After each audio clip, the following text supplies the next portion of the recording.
নমস্কার, আমি মৌমিতা। সংসারের টুকিটাকিতে সকলকে স্বাগত জানাই। আজ আমার রেসিপি বেগুনের কোপ্তা কারি। প্রথমেই বেগুনগুলো বোটার নিচ পর্যন্ত ফালি করে এভাবে কেটে নেব। এবার একটি কড়াই গরম করে 1/2 চামচ মেথি, 1 চামচ ধনে আর 1 চামচ জিরে শুকনো খোলায় ভালোভাবে টেলে নেব গরম হওয়া পর্যন্ত।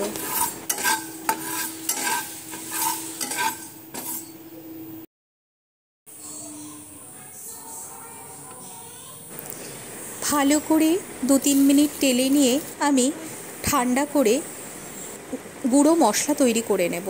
এবার একটি বাটিতে 1 চামচ ভিনিগার দিয়ে সেই গুঁড়ো মশলা আর 1 চামচ চিনি, 1 চামচ লবণ আর অল্প হিং দিয়ে আর বাটা শুকনো লঙ্কা দিয়ে ভালো করে মিশিয়ে নেব।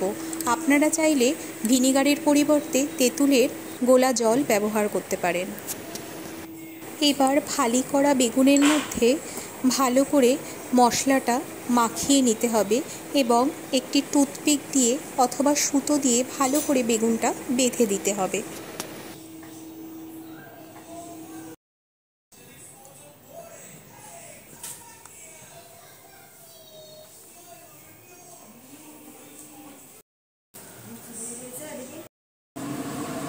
এবার কড়াইতে সর্ষের তেল দিলে সর্ষের তেল গরম হয়ে গেলে বেগুনগুলো দিয়ে এপিট ওপিট করে 5-10 মিনিট মতো বেগুনগুলো ভালো করে ভেজে নিতে হবে।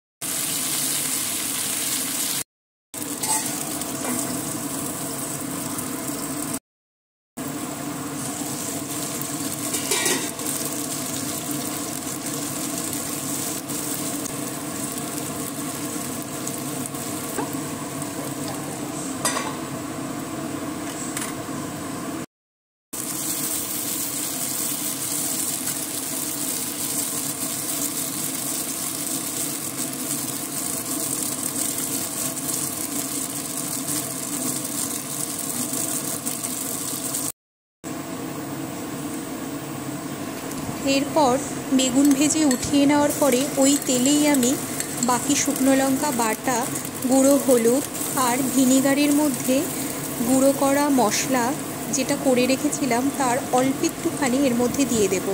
বেশি দেবেন না, তবে মেথি আছে তাই তেতো হয়ে যাবে। এবার মশলাগুলো ভালো করে কষে নেব বেশ কিছুক্ষণ।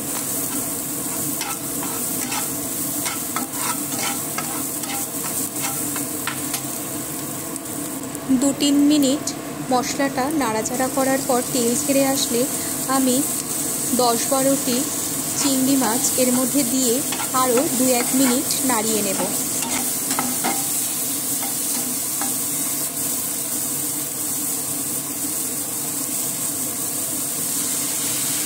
এবার 3 কাপ মতো গরম জল দিয়ে গরম জল ফোটা পর্যন্ত অপেক্ষা করব। গরম জল ফুটতে শুরু করলে আমি ভাজা বেগুনগুলো এর মধ্যে দিয়ে দেব।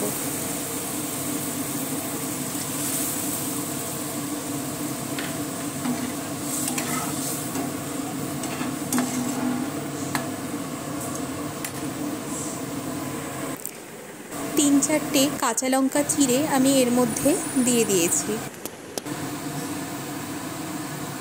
জল ফোটা শুরু করলে বেগুনগুলো দিয়ে আমি 5 থেকে 10 মিনিট মতো ঢাকা দিয়ে দেব। এবার দেখুন ঝোলটা কীভাবে ফুটতে শুরু করেছে। আমি ঢাকনা উঠিয়ে আরও প্রায় 3 থেকে 4 মিনিট মতো ফুটিয়ে গরম গরম নামিয়ে পরিবেশন করব বেগুনের কোপ্তা কারি। বেগুনের বহু রেসিপি তো আপনারা খেয়েছেন, একেবারে কম মশলায় এই রান্নাটি একবার করে দেখুন, আপনাদের অবশ্যই ভালো লাগবে। নমস্কার, সবাই ভালো থাকবেন।